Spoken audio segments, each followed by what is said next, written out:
শেরপুরে আওয়ামী লীগের সাবেক ভূমিমন্ত্রী রেজাউল করিম হীরাকে আটকের পর জামালপুরে তার স্ত্রীর জিম্মায় মুক্তি দিয়েছে পুলিশ।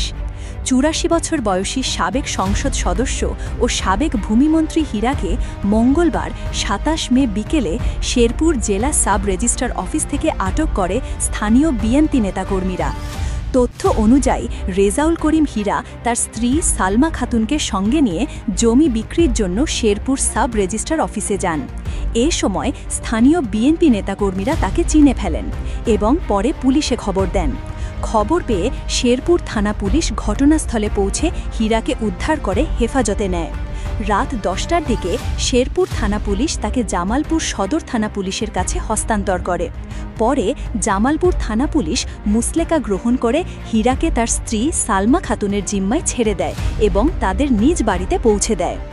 জামালপুর সদর থানার ভারপ্রাপ্ত কর্মকর্তা ওসি আবু ফয়সাল আতিক জানান, সাবেক ভূমিমন্ত্রী রেজাউল করিম হীরার নামে জামালপুরে কোনো মামলা নেই। তার বয়স ও শারীরিক অবস্থা বিবেচনায় তাকে তার স্ত্রীর জিম্মায় ছেড়ে দেয়া হয়েছে। তিনি আরও বলেন, উনার স্বাস্থ্যগত অবস্থা ভালো নয়, মানসিকভাবেও তিনি অনেকটা অস্থিতিশীল। তিনি কোথায় এসেছেন, কেন এসেছেন তা পরিষ্কারভাবে বুঝতে পারছিলেন না। তাই ঊর্ধ্বতন কর্তৃপক্ষের পরামর্শক্রমে তাকে মুক্তি দেয়া হয়েছে। তার বিরুদ্ধে কোনো নির্দিষ্ট অভিযোগ বা মামলা নেই। প্রসঙ্গত, রেজাউল করিম হীরা ১৯৯৬ সাল থেকে জামালপুর ৫ আসনে আওয়ামী লীগের দলীয় প্রার্থী হিসাবে টানা ৪ বার জাতীয় সংসদ সদস্য নির্বাচিত হন।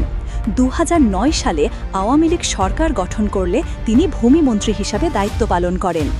এই ঘটনাটি রাজনৈতিক অঙ্গনে আলোচনার জন্ম দিয়েছে। বিশেষ করে সাবেক মন্ত্রীদের নিরাপত্তা ও রাজনৈতিক প্রতিহিংসার প্রশ্নে নতুন করে উদ্বেগ তৈরি হয়েছে।